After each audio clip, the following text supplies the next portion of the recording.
There is a version of you that only exists when other people are watching. Not the version you are when you are alone. Not the one that moves at its own pace, makes decisions quietly, lets a thought sit before acting on it. A different one. One that is always slightly adjusted, always calibrated. You have been building this version for a long time. It started as something practical. You learned early on that certain responses got rewarded, that agreeing felt safer than disagreeing, that enthusiasm was more welcome than hesitation, that showing the right face in the right room made life easier. And so you practiced, you refined, you got very good at reading a room and becoming whatever that room needed you to be. The strange part is that it stopped feeling like a choice. It became automatic, a reflex.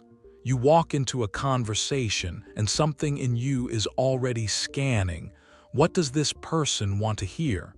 What version of me will land best here? How do I hold this so they don't pull away?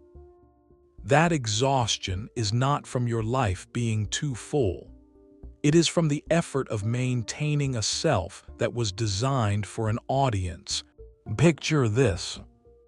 Someone is offered a job, a good job on paper. The title is right. The salary is reasonable. The people who know them would see it as a step forward, so they take it. They do not stop to ask whether they actually want it. Not really. Because that question feels beside the point. The question they have been trained to ask is a different one. What will this look like? And so they start. And they work hard because working hard is one of the things they know people respond well to. They show up early. They stay late. They say yes to the projects that make others comfortable, even when those projects pull them away from what they were actually hired to do. They make themselves useful, indispensable even. But here is what nobody can see from the outside.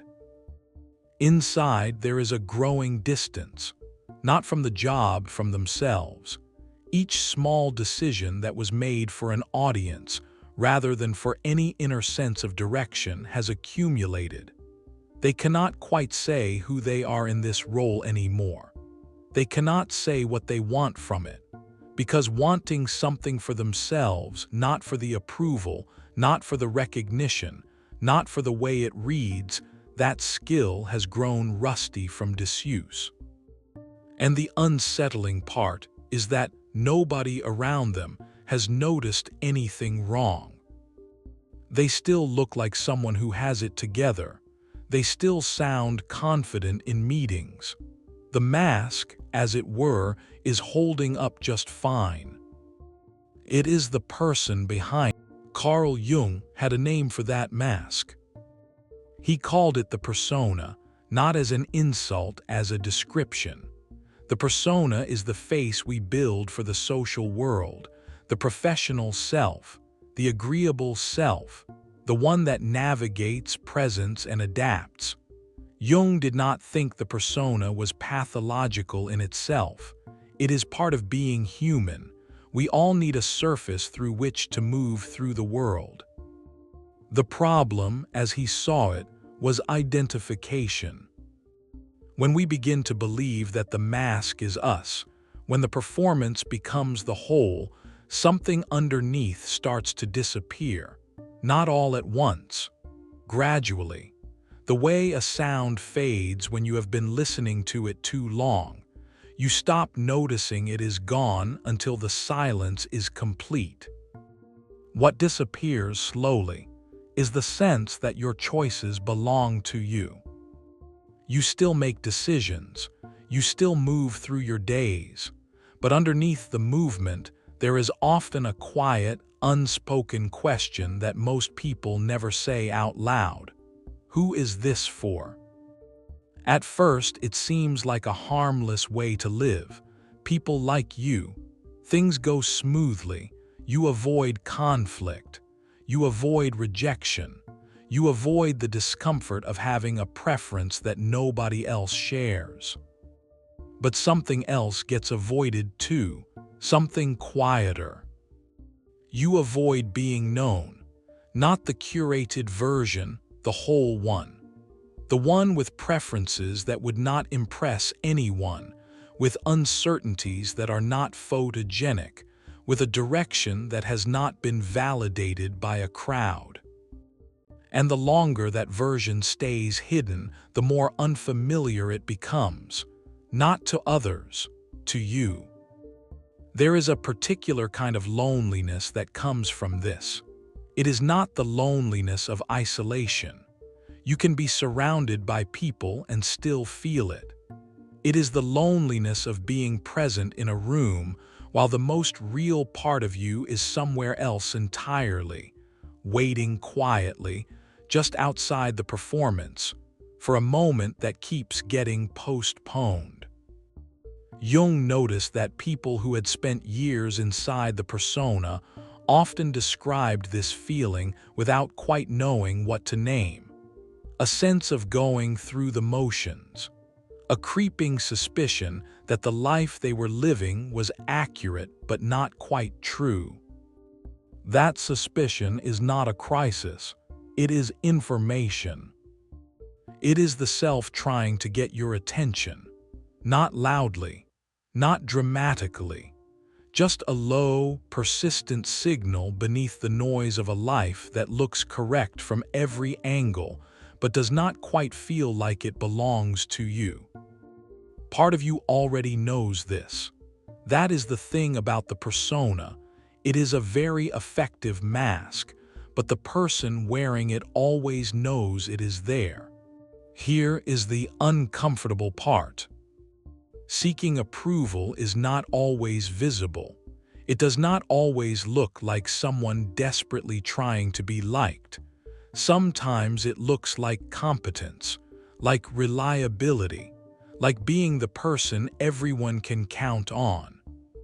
Sometimes it looks like never having a strong opinion.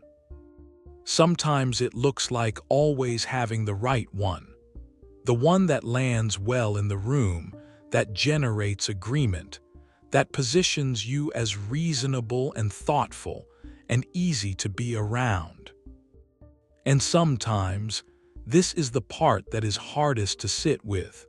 It looks like someone who seems very sure of themselves, who appears to have direction and conviction, but who has quietly, without quite realizing it, built that conviction around whatever earns the most positive response from the people around them. You've probably felt this before, not as a dramatic crisis, as a small, low-level uncertainty. A moment when you realize you do not actually know whether you believe what you just said, or whether you said it because it was the version most likely to be accepted. That moment passes quickly, because holding it too long feels dangerous. If you are not sure whether your values are really yours, if you cannot tell where your preferences end and your audience begins, that is a disorienting place to stay. And so you move on. You get busy. You do the next thing that looks right. There is also something worth noting about how approval-seeking compounds over time. Early on, it costs very little. A small adjustment here, a slightly modified answer there. None of it feels significant, but the pattern, once established, begins to determine the architecture of your life in ways you may not see until much later. The career path chosen because it sounded impressive at family dinners. The relationship maintained because ending it would require explanations you did not want to give. The version of yourself you showed at 30 that had drifted so far from what you actually felt that by 40, you could not quite remember when the drift began. And underneath it all, something waits quietly, an unlived version of yourself, wondering when it will get its turn. It shows up in small, almost invisible ways. The slight deflation after a conversation where you were charming and engaging and said almost nothing true. The odd flatness after getting exactly the response you were performing for. Jung called this the shadow. Not a dramatic concept, a simple one. The shadow is everything that gets pushed out of the persona, every preference that did not feel safe to have, every reaction that seemed too much, every desire that was not met with approval and so got quietly filed away and eventually forgotten. It is not evil. It is not dark in the way we usually use that word. It is simply everything you learn to hide in order to remain acceptable. And here is what happens when you hide something long enough. You lose access to it, not permanently, but practically. You stop knowing what you want, not because you do not have wants, but because so many of them have been suppressed for so long that they no longer feel safe to surface. What you are left with is a kind of hollowness, a competent, functional, often quite likable hollowness. This is why approval seeking is not just about other people. It is about what happens inside you when your whole sense of direction runs through their response. Think about what it actually means to make a decision that depends entirely on someone else's reaction. It means that you cannot know what to do until you know how they will respond. It means your sense of whether you are on the right track is always one step removed from yourself, always located out there, in someone else's expression, someone else's nod, someone else's continued presence. Imagine this. You are about to say something true, something that reflects what you actually think, what you actually feel about a situation. And just before you speak, you run it through a quick, almost unconscious calculation. How will this land? Will this change how they see me? Is this version of the truth the one I can afford to offer right now? That calculation is so fast, so practiced, that most people do not notice it happening. It does not feel like a choice. It feels like thinking. But it is not thinking, it is filtering.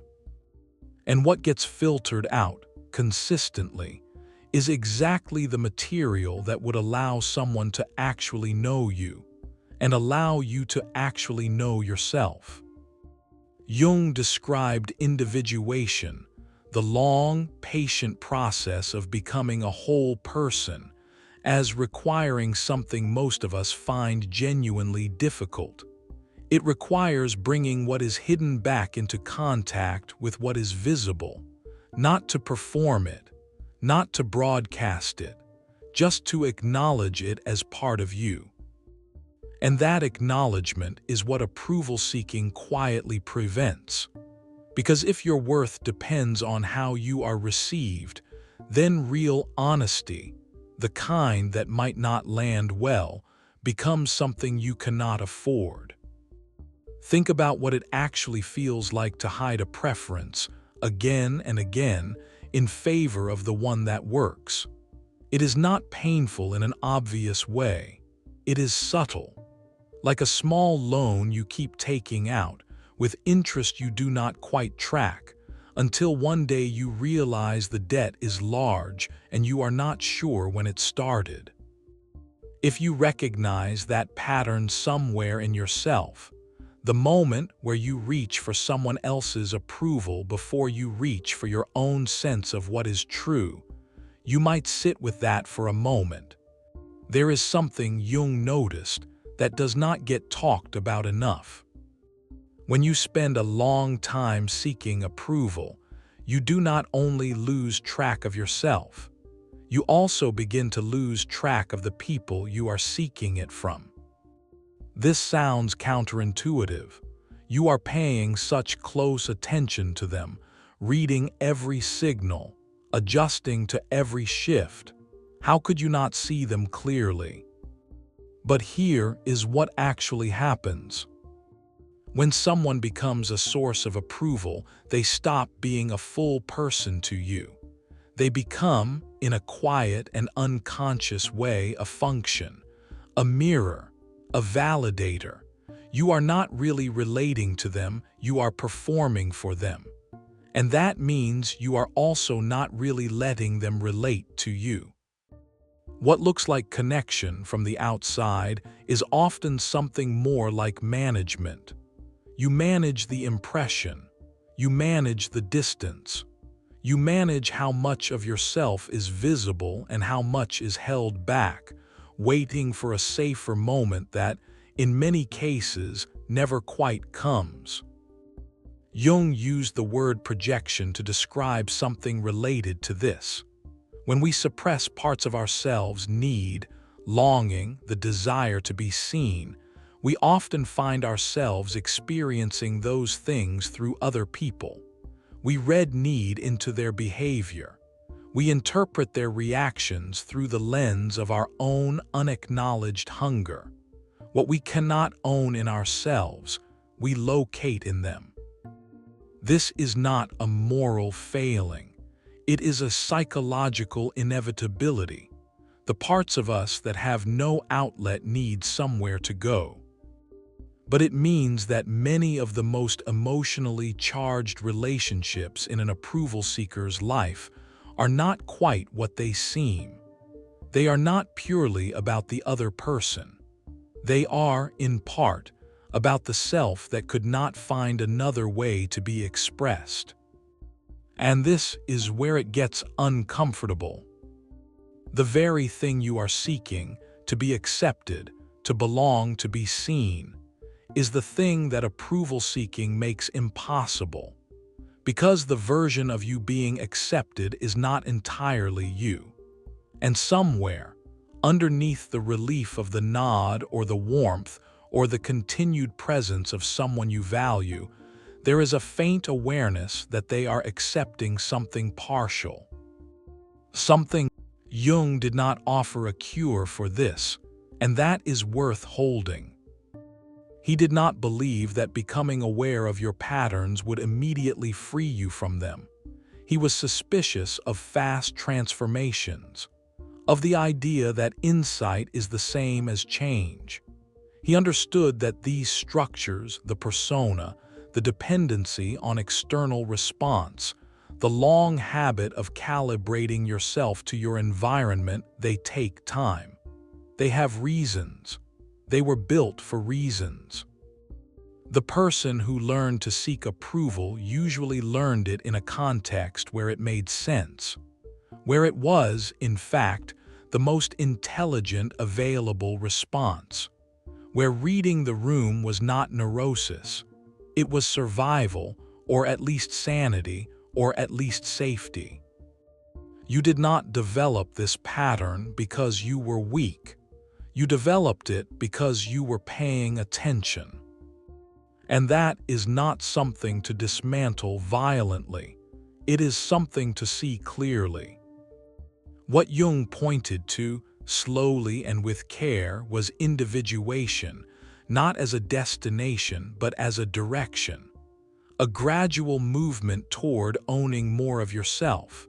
Not all at once, not in some dramatic declaration, but in small, almost invisible moments of honesty. It usually looks like this. You are in a conversation and someone says something you do not agree with, and the familiar movement begins, the lean toward accommodation, the search for the version of your response that will not disrupt anything. And in that moment, there is a pause, just a small one, just long enough to notice what is happening. You do not have to say something different. That is not the point. The point is the noticing itself. That split second of awareness, of seeing the performance before it fully executes, is something. It is not nothing. Because Jung understood that the unconscious operates in darkness. The moment you bring something into awareness, the moment you see it clearly, name it, sit with it rather than immediately moving past it, its hold on you begins, almost imperceptibly, to loosen. Not because you have defeated it, because you have acknowledged it. And acknowledgement is different from indulgence. It is different from avoidance. It is the thing that makes change possible over time. The moment where you notice you are about to say the thing that will land well, you might try just pausing there. Not to say something different, just to see what is underneath. That pause, that tiny, almost imperceptible hesitation between the performance and the person, that is where individuation begins. Not in a breakthrough, in a noticing. And over time, noticing changes something, slowly, without fanfare. The self you are becomes slightly less dependent on the room it is in. Decisions become a degree quieter, less rehearsed, not because they are easier, but because they are finally more yours. You begin. Approval will always feel like safety. That is not going to change. What can change is the relationship between that feeling and your decisions. Jung believed that the self we present to the world is not a lie, exactly, but it is incomplete. And the longer we treat the incomplete version as the whole, the longer we outsource the question of who we are to the people around us, the harder it becomes to remember that there is a larger answer. Somewhere underneath the performance, there is a person who has not been fully heard, not even by you. That is the one worth returning to. Not because other people's approval does not matter, but because a life built entirely around what is approved will always feel, at some quiet level, like someone else's life. There is no single moment when this changes, no clear line you cross. But there is a shift that becomes possible once you can see the pattern for what it is, not a flaw, not a failure, a strategy that served you once and has since outgrown its usefulness. The approval you were seeking, you needed it. At some point, it meant something real. Connection, belonging, safety. Those are not small things. They were worth seeking. What Jung understood is that the path toward a fuller life is not about abandoning those needs. It is about finding a self that is stable enough to hold them without being controlled by them. When the ground beneath you is no longer entirely dependent on someone else's response, something shifts. Decisions become quieter, less effortful, not because they are easier, but because they are finally yours. That shift does not announce itself loudly. It arrives in small moments, a choice made without rehearsing how it will be received, a sentence that is true even if it is not perfect, a version of yourself that does not need to be approved of in order to feel real. That is what changes. And if this reflection touched something you recognize, if it named something you have been carrying without quite having words for it, a like is a quiet way of saying so.